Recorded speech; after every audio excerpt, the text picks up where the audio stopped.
ঢাকা ৭ আসনে আমি সংসদ পদপ্রার্থী ছিলাম। ভোট গণনায় অনিয়ম ও জালিয়াতির অভিযোগে ফলাফল ঘোষণা স্থগিত ও ব্যালট পুনর্গণনার দাবিতে আজ এই সাংবাদিক সম্মেলন করতে যাচ্ছি। ভোট গণনায় প্রধান অনিয়ম ও জালিয়াতি সমূহ: ধানের শীষের অনেকগুলো বান্ডিলে ১০০টি ব্যালট পেপার না দিয়েও গণনায় ১০০টি হিসাবে দেখানো হয়েছে। ২ নম্বর, দাঁড়িপাল্লার পোলিং এজেন্টদের ভয় ভীতি দেখিয়ে কক্ষ থেকে বের করে দিয়ে তারপর রেজাল্ট শিট তৈরি করা হয়েছে।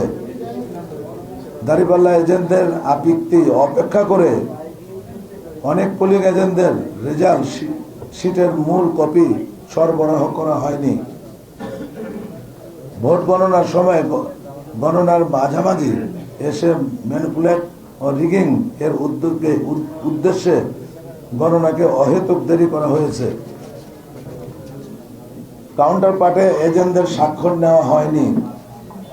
প্রিজাইডিং অফিসারদের এ সমস্ত অনিয়মকে তুলে ধরে 12/2/2026 অর্থাৎ গতকাল রিটার্নিং অফিসার কার্যালয়ে লিখিত আপত্তি জানানো হয়েছে।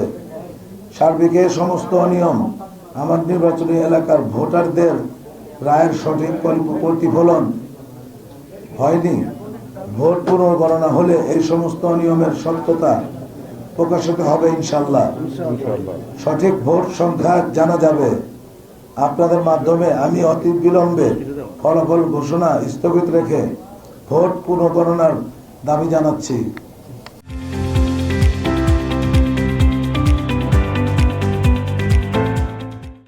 আমরা ভোট চলাকালীন সময়ে ভোট কিন্তু দেওয়া হয়েছে।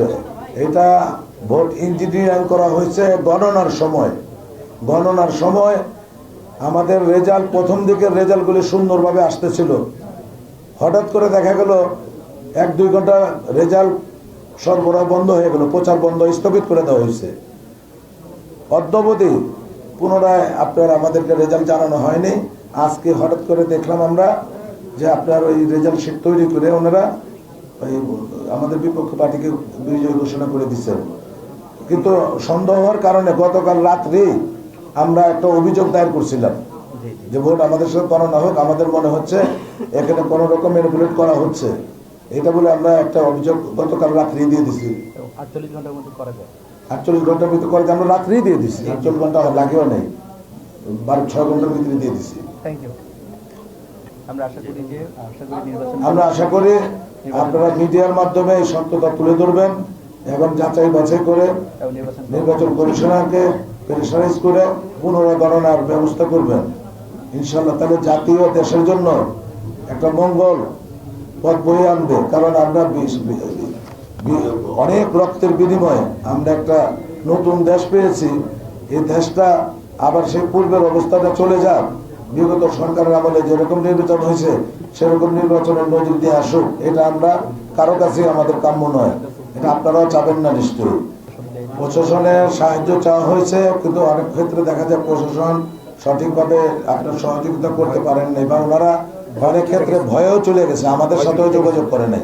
পরবর্তী জানছি যে তারা ভয় আর এদিকে আসার সাহস পায় নাই, এমনভাবে তাদেরকে ভীত সন্তুষ্ট করা হয়েছে।